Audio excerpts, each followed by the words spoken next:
It's been a while. 2026 has been pretty crazy so far, and I've just not had the time to make a YouTube video. But the time has finally arrived, and I have some really cool things lined up, starting today with my first PC build of 2026. So without further ado, let's get into it.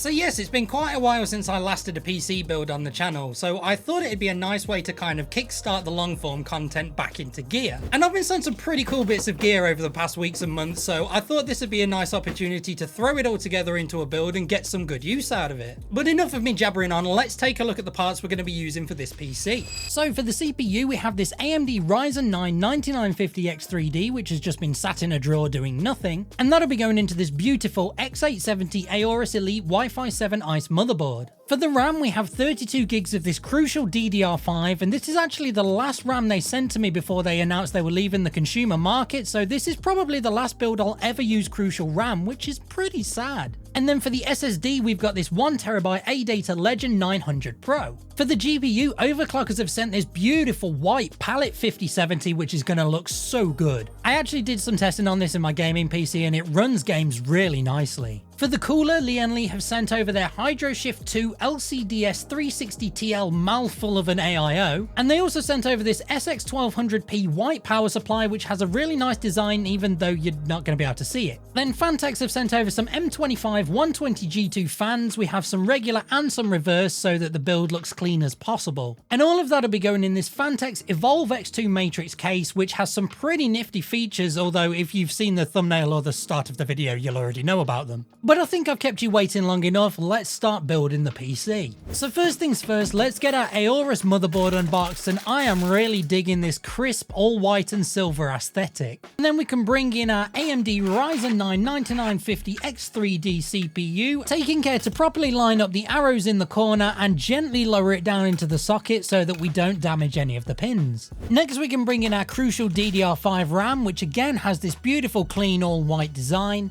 and we can carefully click these into the second and fourth DIMM slots on the motherboard. Finally, it's time for our 1TB ADATA M.2 SSD, so we can pop off our Easy Latch M.2 cover from the motherboard and insert our SSD, making sure to remember to remove the plastic from the thermal pads, and then slot the cover back on. And with our CPU, RAM and SSD installed, the motherboard assembly is ready to go. So now we can bring in our Phanteks Evolv X2 Matrix PC case, and aside from looking great, this thing comes packed with features. First off, it comes with this triple glass panel design, so it looks good from even more angles. It has this clean and unique fabric interior, and the bottom piece holds another secret which we'll take a look at a little later. It also has this removable cover for cleaner looking GPU installation. On the back we have this vanity panel which opens like a door and serves to hide your cable management so that when we put the glass back panel back on, you don't see all the mess of cables. And of course it means we get an extra peel later, which is going to be great. So now we can take the case and lay it on its side, lower in our completed motherboard assembly and screw it securely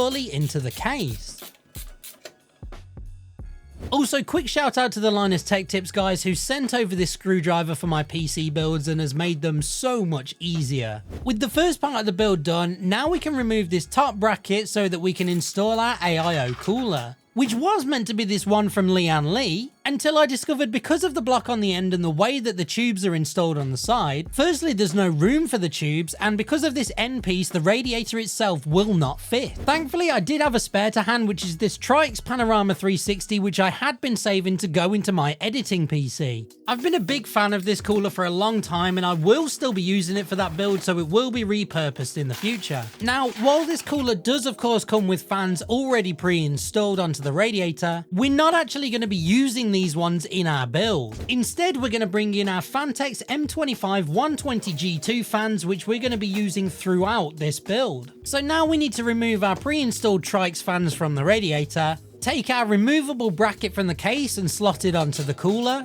and then we can take our Phanteks fans and place them on top and screw the whole thing securely together. Now that we have all of that assembled, we can bring back in our PC case, carefully lower the pump in through the top, and drop back in the top bracket with the fans and the radiator attached and screw it securely into the case. And of course, now we need to attach the pump head to the motherboard CPU socket. To do this, we need to unscrew the retention brackets from the motherboard and replace them with these ones which came with the cooler. And because it comes with thermal paste already applied, we can simply pop it onto the CPU bracket on the motherboard and secure it into place with the 4 thumb screws, taking care not to add too much pressure so we don't damage the CPU. And then this seems like a good time to start plugging some of our headers onto the motherboard. Next, we can bring in our Lian Li SX1200P power supply, and as I mentioned before, this has got a really nice design which kind of surprises me given that it goes in the back of the case where you can't see it. This might sound weird, but I really enjoy getting to this stage of the build because it means I've got a good chunk done, everything's been going smoothly so far, and I don't have too much left until the PC is finished. Although that being said, with the PSU installed, now it's time to do the cable management, which is the most fiddly and annoying part, but it's an area my PC builds have improved a lot over the years. So now we've got our motherboard, cooler and power supply all installed into the case. So next we're going to install some fans into the bottom. This is where our other Phanteks M25 fans come in, and these ones are reverse blades so we can get the best aesthetics and airflow.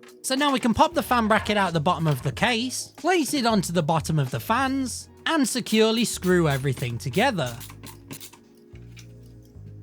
Then it's a case of simply dropping the bracket back in and we're good to go. So now the build is missing one last thing. It's time to install our Palette 5070 graphics card. As I said earlier in the video, I've already tested this in my gaming PC and it ran games so smoothly I was really impressed. Plus, you've got to agree, this is a nice looking graphics card. So let's pop out the cover, unscrew and remove the slots from the back of the case, carefully slot the graphics card into the PCIe slot on the motherboard, securely screw it in, then pop the cover back on and plug it in. Oh, and this case has a handy support bracket as well. And with that installed, it means our build is now finally complete, and I've got to say it is looking pretty good. Our cables are all managed neatly and tidily so we can close the vanity panel on the back and replace the rear glass. Now we can peel the plastic off of all of the fans and of course the cooler, then pop the front glass and the top panel back on, ready for the most important and fun part of the build.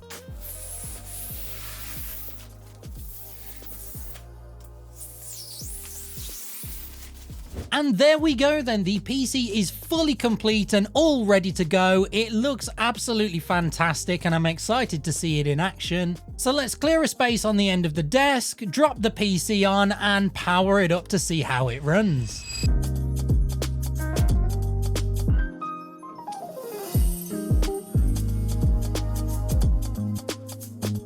So here we are then, the PC is up and running and goddamn does this look good. The screen on the cooler, the see-through look from the glass on all sides, the clean all-white design, it's all come together really well. And of course, let's not forget the fantastic matrix screen built into the fabric of the case, which, by the way, you can fully customize with your own text, widgets, PC monitoring, animations, or even just draw your own custom design. I'm really happy with how this build turned out, but let me know what you guys think in the comments. And of course, if you enjoyed, then feel free to drop a like on the video. I'm so glad to be back making content for you guys, and I have a lot more planned, so if you're not yet subscribed, make sure to do so to not miss out. And I'll be back with another video very soon. See you later.